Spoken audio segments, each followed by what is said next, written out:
Mhm.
Morning, Denise. Good morning. How are you? I'm good. We're a It's just slim you and crowd this me. morning. It's just, what's that? We're a slim crowd. Yeah. Well, it's a late arriving crowd, so it's just you and me. Here comes someone else. For a Yay. while there, I thought, did I cancel class? How was your trip? It was really special. Oh my It goodness. was a unique set of circumstances with the Queen's death, Yeah, caused us to make a lot of changes to what we were planning to do. for sure. So we basically just stayed in London at Elizabeth's daughter's house with a Not grandson. that Elizabeth, right? What's that? Not that Elizabeth, though, right? No. And we were actually incredibly fortunate, depending how you look at it. The house was only roughly a mile from where the Queen's hearse proceeded. So what they did, which is I think is different than they would in the United States. What they did was they had it go from Westminster Cathedral, which is downtown, if you know London, and rather than kind of blast out the equivalent of an interstate to get to Windsor, they actually went small roads through the city very, very slowly. And it was lined by people, I would say 6 to 10 deep, depending on the location. So we were able to get right there on that road, and so we had a really clear view of the hearse, and so that was kind of neat. One of the other things that that we had is so the 2-year-old, my grandson, is a I've never met a 2-year-old like him personally. I know every grandfather says that or grandparent, but he was shown the changing of the guard at Buckingham Palace probably 6 months ago, something like that. He went there. So now he has a black watch hat and a red t-shirt that's made to look like a uniform. And he marches with his drum every single night after dinner for like 30 minutes. He just goes round and round in a circle. His face is completely emotionless. He shows no emotion, just like the guards, and he just keeps marching, and he invites different people to march with him, me or his mom or dad. But the really funny part is, to me, was his dad emptied out a little closet that had the vacuum cleaner in it, and he stands in the closet at attention on duty. It's just crazy. He's an amazing kid, and when he plays the drum, it isn't like some light little tap. He looks like Ginger Baker or somebody, just pounding it with both hands as hard as he can, and for the entire time. So he's, I don't know what his story is, but it's pretty. Yeah. So we had I'd a be nice happy to babysit him anytime. He sounds adorable. Oh my God, you will be exhausted. You will be dragging yourself across the floor by the time he gets in bed, and he doesn't sleep. He goes to bed and he stays up there, and you can hear him singing to himself and playing with his stuff. You know, he's just a very different kid. Just one more story. I bore everyone to death here. Hi, everybody. What he does is pretty amazing to me. So when he was here last, I was carrying him around the farm, and we walked through a spider web, and it got all over our faces and all that kind of stuff. And I just looked at him and said, "Yuck, cobweb." And I took my fingers and stuck my tongue out, "Ooh, cobweb." So every time he sees me, now it's been, gosh, not a year, but a long period of time. That's the very first thing he greets me with, cobweb.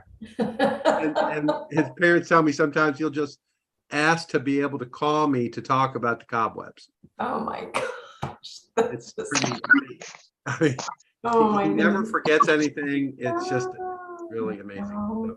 And all too soon he'll outgrow it, right? I don't know. This kid, one other story about him. We took him to the beach for his very first time he'd ever been to the ocean.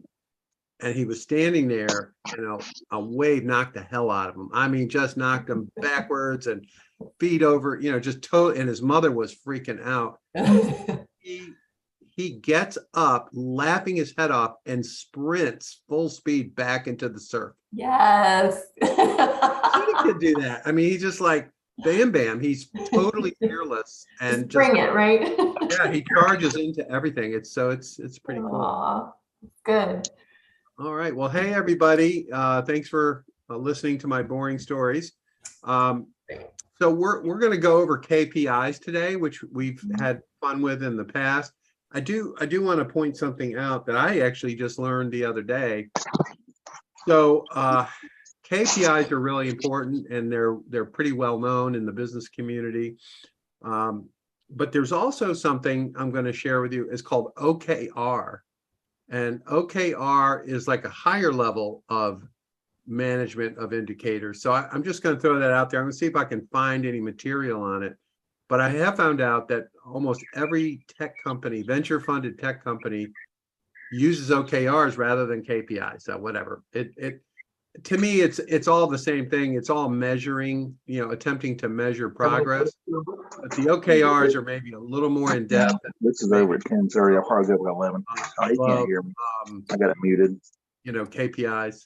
So anyway, that's just something I'll throw at you. So let's give it a start, and let's see how we do.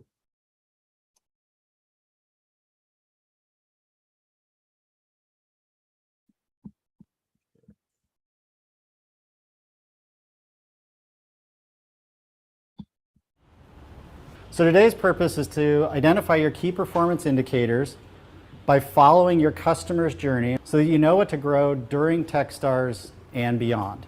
So often when you're inside a company and you think about taking an idea finding prospects, trying to get them into your company, turn them into customers, can often feel a lot like this.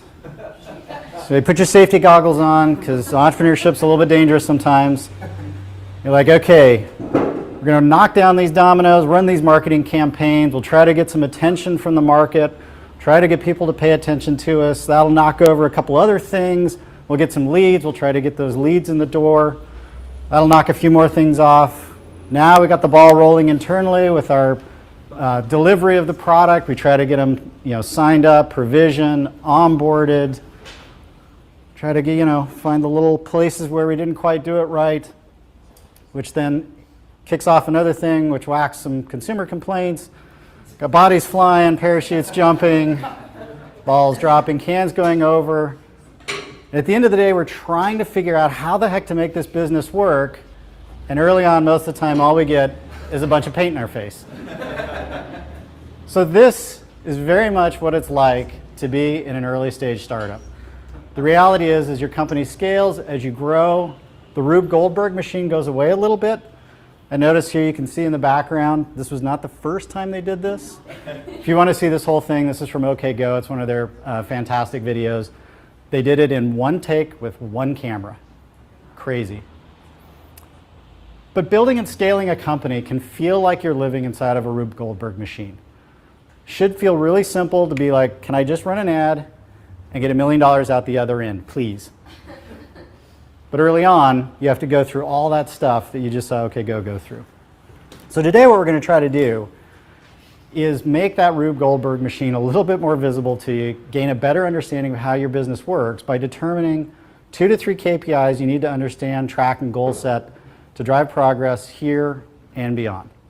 I first want to start out with some concepts because I think there's some important language here that's valuable to the discussion. And I came to know a lot of these concepts because my background, being an entrepreneur, building scalable companies, I've been on a couple journeys from literally 0 to 360 million in revenue in one company and 0 to successful IPO in another company. And throughout that process, what I realized was the degree to which you can understand your KPIs, which they don't just come from on high and magically appear to you, you have to work at it.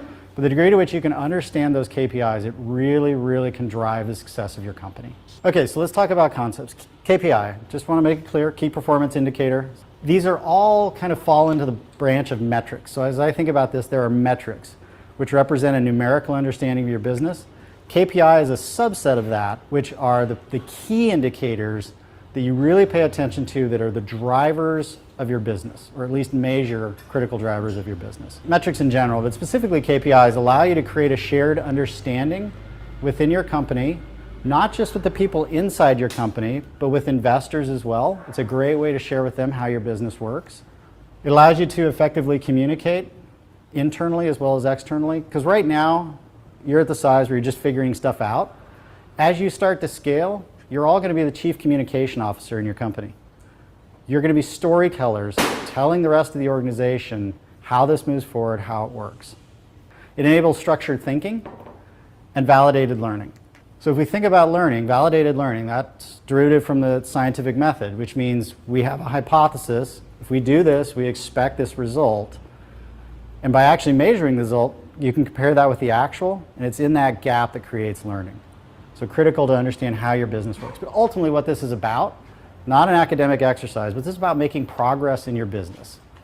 How do you grow the thing? How do you make it go to the way you want it?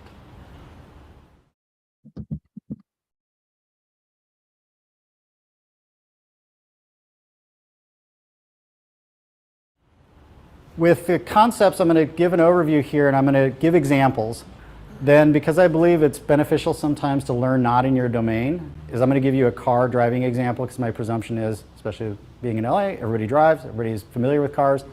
And then I'll give a startup example. These are concrete examples from Techstars companies that I've worked with. And that includes the 3 classes that I was a part of as an MD team or coach in Boulder, as well as network-wide, a lot of the classes that I've been working with. So first up, actionable versus vanity. So this comes out of the lean startup language. Actionable metric for your car, check engine light goes on. pretty clear sign I need to take action on that. I need to do something. A vanity metric is the relative horsepower of your super sport car. This doesn't tell the whole picture. This is for bragging. So you know it's a vanity metric when you're using it to brag. Because in car land, it's not just the horsepower, it's the torque, it's the weight of the car. There's a whole bunch of other factors that indicate performance and handling. In startup land, actionable is number of iOS crash reports per day. So I was working with a company, they were having some quality issues, and that became a KPI that they tracked for a few months to get their quality in order. Total iOS downloads, total vanity. Brag about that does really no good to understanding and making progress within your business. Flow over stock. So a flow metric in car is a rare sight here, but when traffic's moving smoothly, these are things, measurements that you look at over time. Stock metrics are like a parking lot. It's a cumulative metric. So you know it's a stock metric when the number can never go down.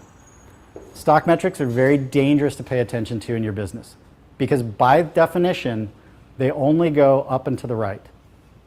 Even though all of the mechanisms underneath your business may be failing, that number will lead you to think you're making progress. So if we think about this in startup land, daily active users, that's a flow metric. That's over some per unit of time, goes up and down with time. Stock metrics are total user signups. Again, great to brag about, but it doesn't let you really understand how your business is working. We've got qualitative and quantitative metrics. So what's qualitative? Those are the stories. So in this case, this is the text that describes car and driver's test of the BMW M2. So that gives you kind of a feel for what the car is like. And then quantitative are the raw numbers, the metrics. So here you can look at the actual numbers of things. A lot of times we think about in business building that it's only the quantitative metrics that matter, but the qualitative ones are really important too sometimes. An NPS example here, on the qualitative side, the storytelling side, it's really powerful. If somebody gives you a net promoter score of 0, read their feedback. At Rally, when I led the product team, every net promoter score 0, 1, and 10 I would read that came in. And then a quantitative is a 30-day running net promoter score. So the stories as well as the data can be very powerful. Leading and lagging. A leading metric on your car is the gas rangefinder that tells you how much distance you have left before you run out of gas.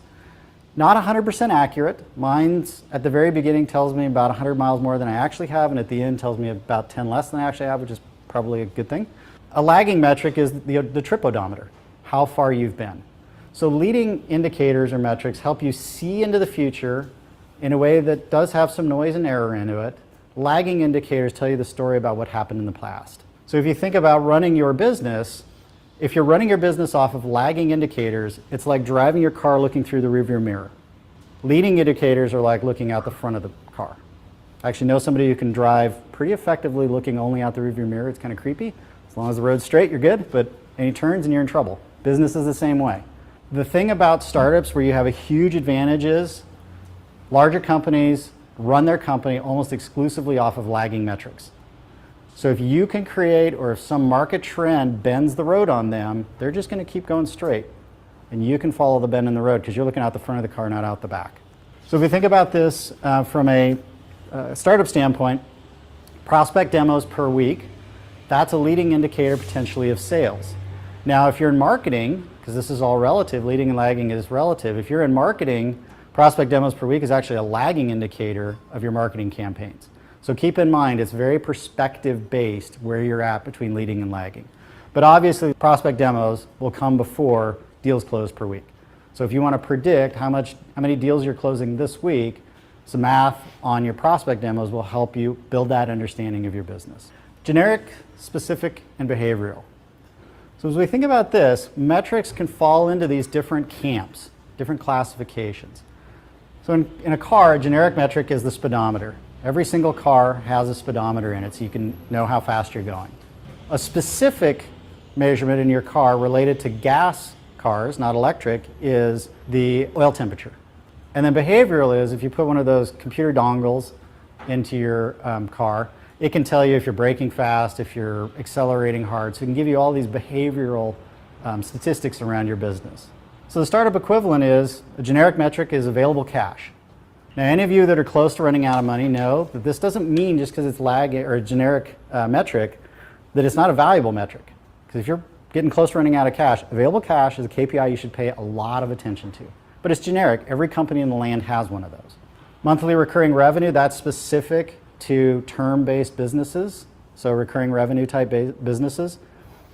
And then behavioral is something very specific to your company. So one of the companies that I was working with out of the Chicago program, one of their key metrics they really paid attention to, their workflow system, was number of hours saved per workflow that was instantiated in their customer's environment. So that let them understand that the product wasn't just being used, but it was valuable to the organization, to their customer. So again, it doesn't mean that one of these is better than the other, but it helps you understand the nuance of your business. One of my favorites, correlation and causation. So we are meaning-making machines, which means that if we see the data, a near perfect correlation between import oil from Norway and cars getting run down by trains, near perfect correlation. Now our brains will jump to the fact that, oh, that's causality. Telling myself the story, that means we're using more oil, this means we're driving more. The more we drive, we get hit by trains more. Maybe, maybe not. Causality is, if I turn my blinker on, the light flashes next to my speedometer. I caused that to happen. So in startup land, a correlation could be Facebook spend and signups. A lot of you will think the more we spend on Facebook, the more signups we get. A lot of you have data that that's true. One of the companies that I was working with, they believed that was true. So they ran a test. The hypothesis was if we spend more on Facebook, our signups will go up, 10% more on Facebook, 10% more signups. They ran the test and got about, not quite, they got about 5% more. And they were like, awesome, correlation there. And then they dug into the data and they realized that when they ran the campaign, they actually screwed up. And they stopped their Facebook spend. And their signups went up 5%. No correlation between Facebook spending. So that wanders more into causality, which is, in this example, there was a company that was trying to get an increase in day one signups of their mobile app. They ran an experiment where they put an in-app guide in to try to up the conversion rate on day one. So they ran that with a subset of their market. They got the hypothesis came true. Then they turned it off, came back down within baseline, turned it back on, came back up. So they were able to do a cause and effect test on that. There's a little trick that can help you, because we're all storytelling machines, to help you check in on, are we at correlation here or causation? Because causation is the gold standard. Like, you want to know, if we do this over here in our business, this great thing's going to happen over here. But it takes a long time to get there. The trick with correlation is if you look at it and flip the order and it still makes sense, you probably have correlation. We'll go back to this with this example. So if the correlation, you could say, if we import more crude oil, do train accidents go up? Okay, that makes sense. Train accidents go up means we import more crude oil. Maybe, maybe not, but it's coherent. It sort of makes sense. That's when you know you have correlation. Causation is, if you do the same standard, I turn the turn signal on, the light blinks, that causes that. Light blinks, I turn the turn signal on. Does that make any sense in your car? So in that case, you know you have potential for causality there because it doesn't make sense the other direction. So you're looking for what's called the arrow of direction or arrow of correlation or causality, ultimately in your business. But early on, all you have is stuff that, well, these seem to happen together. And it's a mystery why, and that's part of entrepreneurship, is digging in and understanding why.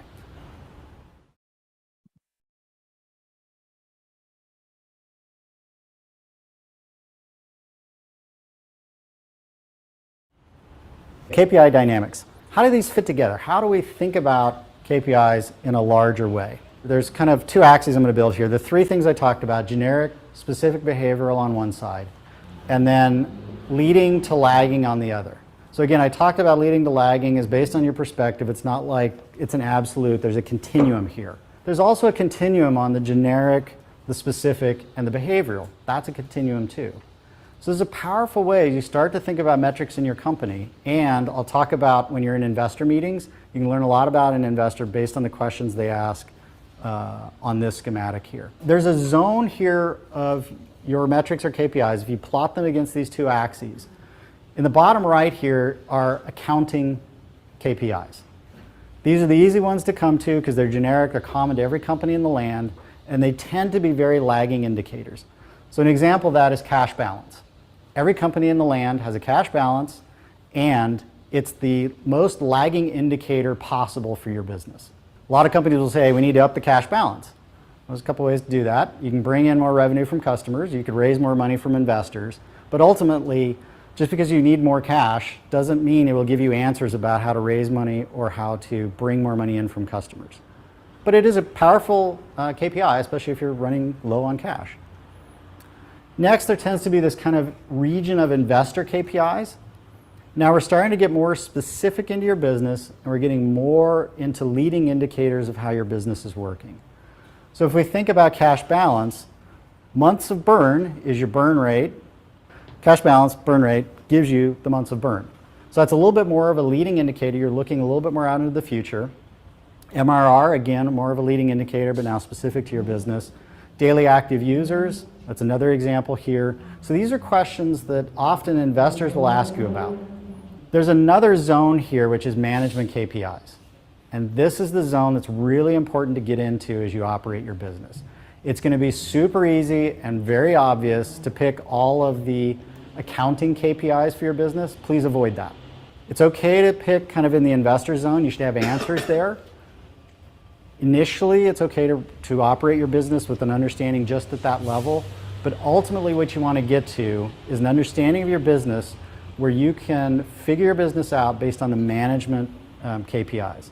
So in this case, this is an example of a company that's a photo sharing company.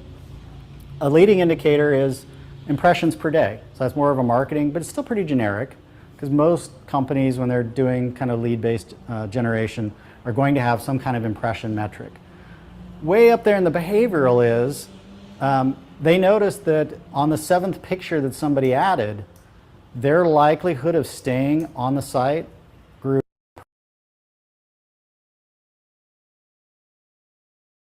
Probes into your business to understand, measure, and drive progress. Initially, you may only have the accounting ones. You may have guesses at this investor zone, but ultimately the goal here is to understand your business to the point where you can build metrics and have visibility into your business up into that management KPI zone.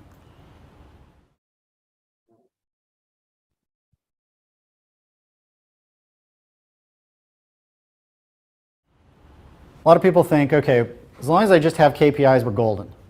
That's just part one. Part two is checking in on the KPIs. Because ultimately what you want to do is have the KPIs drive your behavior and drive your understanding of how the business works. So if you're not checking in on them, they're just kind of these cute things you hang on the wall, or they're the things you send out every month in your investor update. What I really encourage you to do is a weekly ops review. This may be one of the most powerful meetings you can set up in your company. The agenda that I like is the simplest agenda that works because I like figuring out the minimum effective dose instead of the maximum dose. It's like, what's the minimum thing that will make a huge impact for you? Just do this. Start the meeting out, gather. Initially, it's your whole company. Eventually, it'll be kind of the decision makers, span of control, sphere of influence people in your company. That's the fun of scaling, is you get to have that bicker about who gets to be in a meeting and not. Enjoy it while you're small in a startup that you don't have that issue. Start out with good news, because the goal of this meeting, once you get past good news, is productive paranoia. Productive is an important word there. Not just paranoia about all of the things that could kill you, productive paranoia, which is what are the things we should be concerned about and how do we take action on them right now. Good news is important because that productive paranoia may make the rest of the meeting seem kind of sour because you're hand-wringing about stuff. Go around the table, have each person just say something great that happened either in the company or in their personal life. It's a great way to make a little connection. It's really important to review your goals because goals and KPIs are not the same thing. They're linked together in an important way. So review your goals. How'd you do on those? Review your KPIs. How did they move? Now, if you notice here, if you're reviewing your KPIs every week, if you pick lagging indicators, it'll become apparent pretty quickly because over a span of a week, they won't move. And you're like, well, 42 is still the number on that KPI. If you're picking leading indicators, they will move each week. So that's a good way to check in on. And when you review your KPIs, you're not just reviewing how are the KPI, how are the numbers doing, you're also checking in on, is this the right way to measure our business? Because let's say something goes really wrong in your business and all the KPIs were showing everything's great. That's a great chance to reflect on, is this the right KPI? Or if something great happens in your business and the KPIs don't move, another chance to reflect on, do we have the right KPIs in our business? And then really important part of productive paranoia, and this is the productive part, is clear the issues. Pure paranoia is worry. Productive paranoia is where you actually take action on it. So before people get up out of that meeting, understand what are the issues, potentially have a discussion on them while everybody's there. So don't call a meeting to have a meeting later. Clear it right there. Figure out who's responsible for it. And the cool thing about doing this every week is the default is you will report back or tell us a story next week of what happened as you cleared that issue this week. So there's this built-in weekly accountability into the heartbeat cadence of these meetings. Some things the issues may be strong enough that you can't move them to the following week. So in that case, who's got the action item and when are they going to tell the story back out to that group about how it's progressing? Simple. 4 agenda items, super, super powerful meeting. When I was at Rally, we grew from 0 to successful IPO. This was the backbone cadence of our company. Initially, we had almost everybody in the meeting when we were 12 people. And when we were public and 600 people, we had 35, 40 people in this meeting.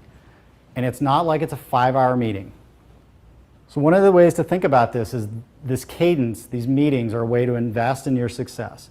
So if we do just kind of a line item here, we talked about stand-ups in another session, about just very quickly getting together, clearing issues.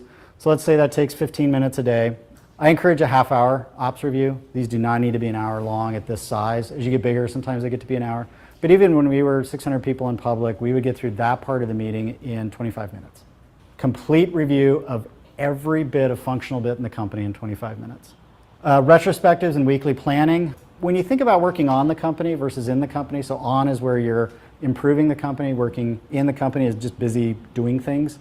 If you install all of this, you're investing about 5% of your time in the sort of weekly heartbeat. The monthly heartbeat adds in strategic planning, which I'll talk about tomorrow in goal setting. That'll up you to about 7%. And then if you do a yearly cadence where you're including quarterly offsites, generally that's just initially the founding team, executive team. Ultimately, you're getting to a point where if you do this well, you're investing about 8.7% of your time making sure the company runs really well.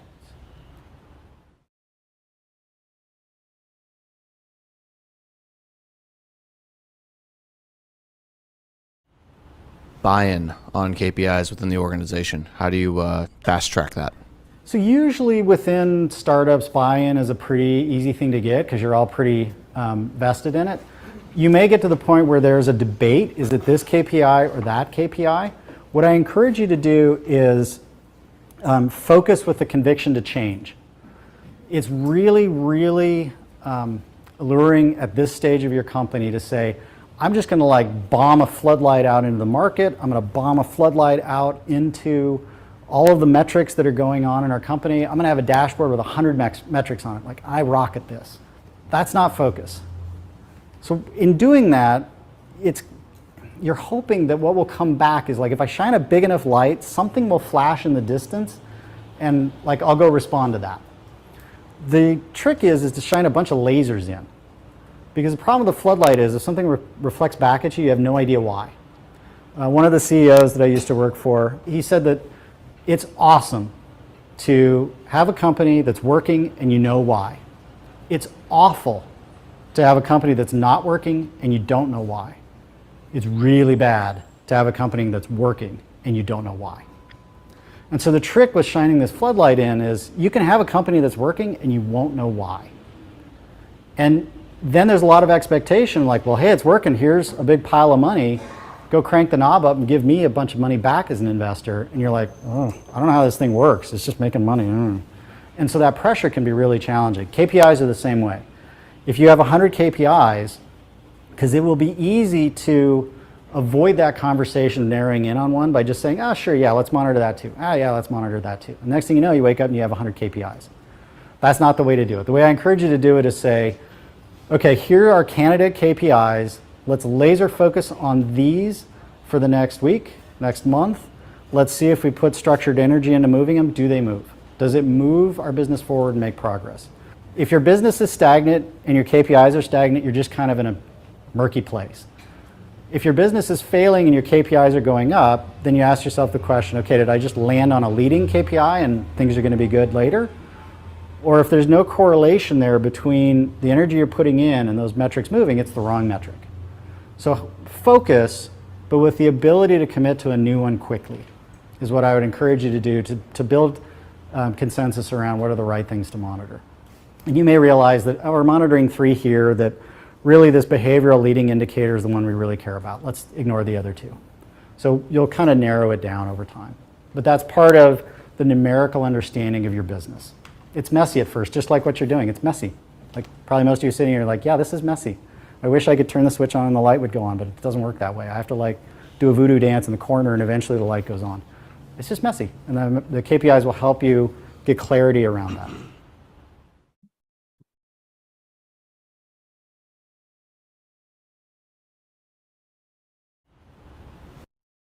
KPIs is, that one that you put up there. You do X action 7 times, and we've discovered once this person does that, that retention goes up through the roof, or that referrals go up through the roof, and that really drives the business. Or discovering those when you're a startup with 2 or 3 people, and you might not have like the data science background to do that analysis feasible, or is that something you can kind of do once you start to grow a little bit and grow your team? Yeah, there's the data science background of it. One of the key aspects in my mind of entrepreneurship is it's this really unique blend of art and science. And so what I'm teaching you is a little bit of the science behind the scientific method, how metrics work, the science of company building, and there's a ton of art to it too. So all of you, specifically the founders, have this gut feeling about which direction to take your business. So it's really easy early on, and it's actually a very effective method, which is just trust your gut. Just go with where your gut says. KPIs are a way to add a little bit of numerical evidence to your gut. Because if you look at the science behind improving your gut reaction to things, is a very important part is the feedback loop of my gut told me to do this. What's the data coming back that shows that that was actually right? So if you cut yourself off from feedback, your gut intuitions will never improve. So it's a balance between the two. So what I encourage you to do early on, like if you're at a point where you're like, I don't know, there's no science here, there's no rule book, there's no map, I don't know. Trust your gut, go with your gut. Then ask yourself, what's the easiest, fastest way to measure that? So I can just get a little bit of data back about how well that worked. And then it's just continual cycles like that. So as a startup, the faster you can make those cycles, the better. You can do 10 of those cycles, 100 of those cycles a week, I've seen some companies do. Big companies, they do maybe 2 of those a quarter. So if you're in a market that's changing quickly, you have a dramatic, if you get good at this, you have a dramatic advantage over incumbent companies. Now they're big, they're strong, they can throw tons of money at something, but if a market's moving and you follow that movement, you can respond in a way that no other big company can.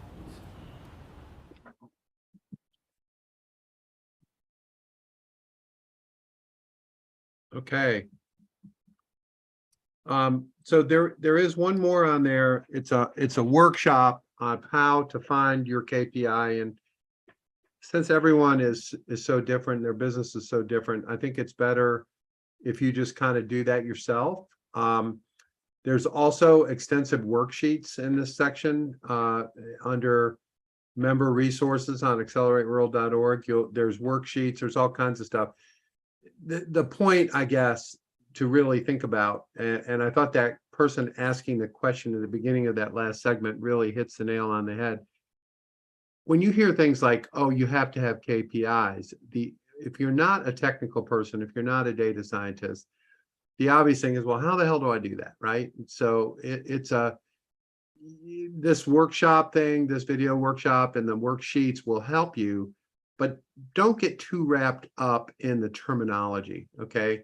A terminology like KPI is somewhat intimidating, you could argue. But really all you're trying to do is come up with things that can give you some insights into your business quickly. And particularly if you are sharing with a potential investor or employees or even potential customers. These knowledge points, these things to know about your business really make you much more powerful and able to communicate to whoever it is that you're trying to communicate this to.